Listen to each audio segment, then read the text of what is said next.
Hello friends, myself Pallavi Haidia. Welcome to my YouTube channel. Today I am discussing about the basic idea of distributed database.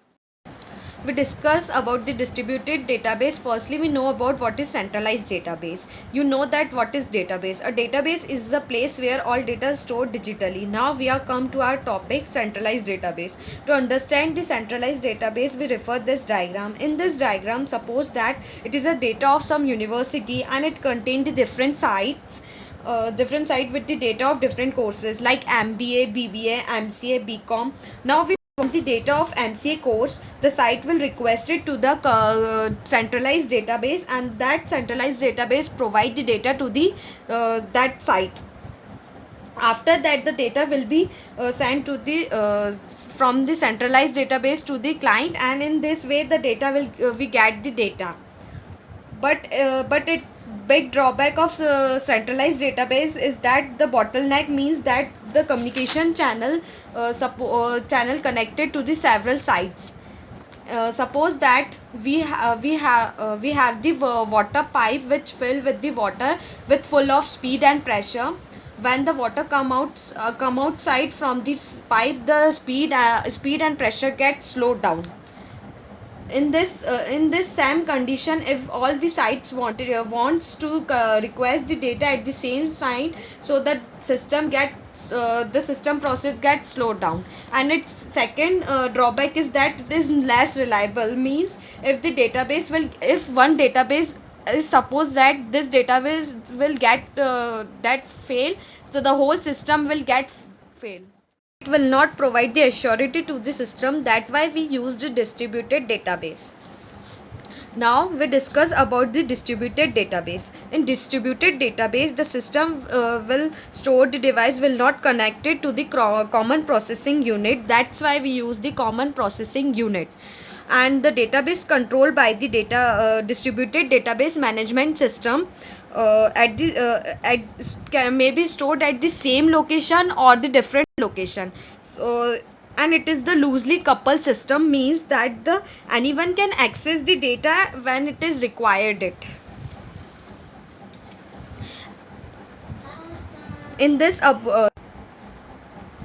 and another definition is that it is the collection of multiple and logical interrelated database distributed over the network in database management system. That, and we again take the same example of the courses MBA, BBA and MCA. Suppose that location 1 contain the data of MBA and location 2 contain the data of BBA and location 3 contain the data of MCA, and someone is requested for the data of MBA to the location 1.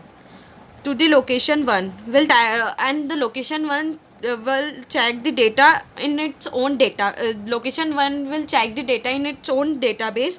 If it is not available, suppose that it is not available in the database, so then it is requested to the communication channel, and after that communication channel will request it to the location 2, and location 2 will check the data in its own database, and then it is transmitted to the communication channel, and then communication channel will convert transmitted that data to the location 1. In if we talking about its reliability, so once if suppose that one location will get fail, then the other location will work for it. So in this, the whole system will not get fail, and it is more reliable than the centralized database.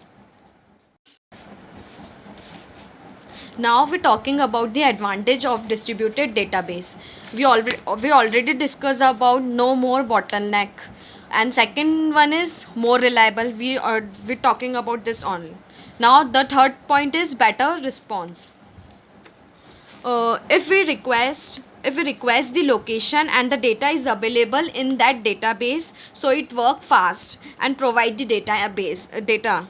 So in this way the response will get better. And now fourth point is lower communication cost. If the suppose that In this centralized database, for any data you have to go for the communication. In this we get the data from in this we get the data from its own database, and it's low the cost.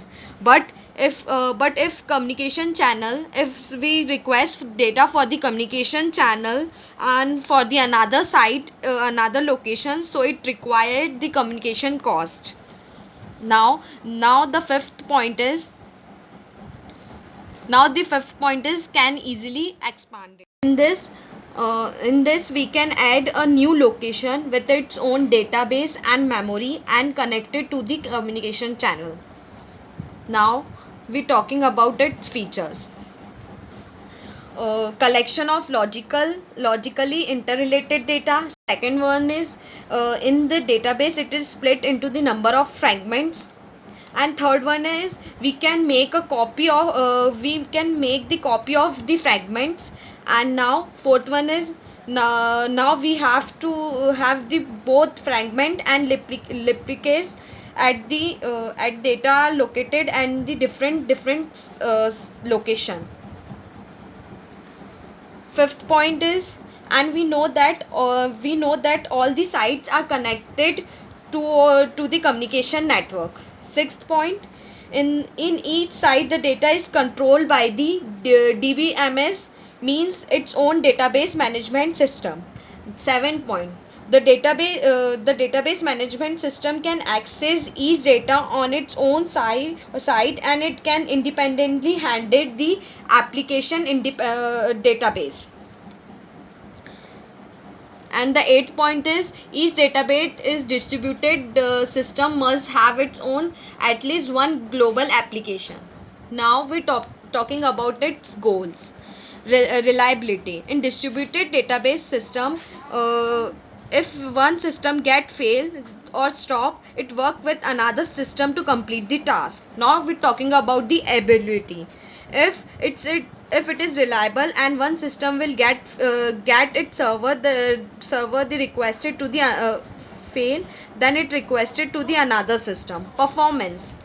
Now we're talking about the performance in the database spread over the different locations, so it is easy to maintain the data from one location, and it in this way it performance is better. Now we're talking about its examples of distributed database. We can see that it is used in telecommunication network like telephone networks and cellular network. Second one is network of branch office computer, like information system to handle the automatic process of orders. And third one is real time process control, like aircraft control system, electronic banking, and airline reservation system. Thank you.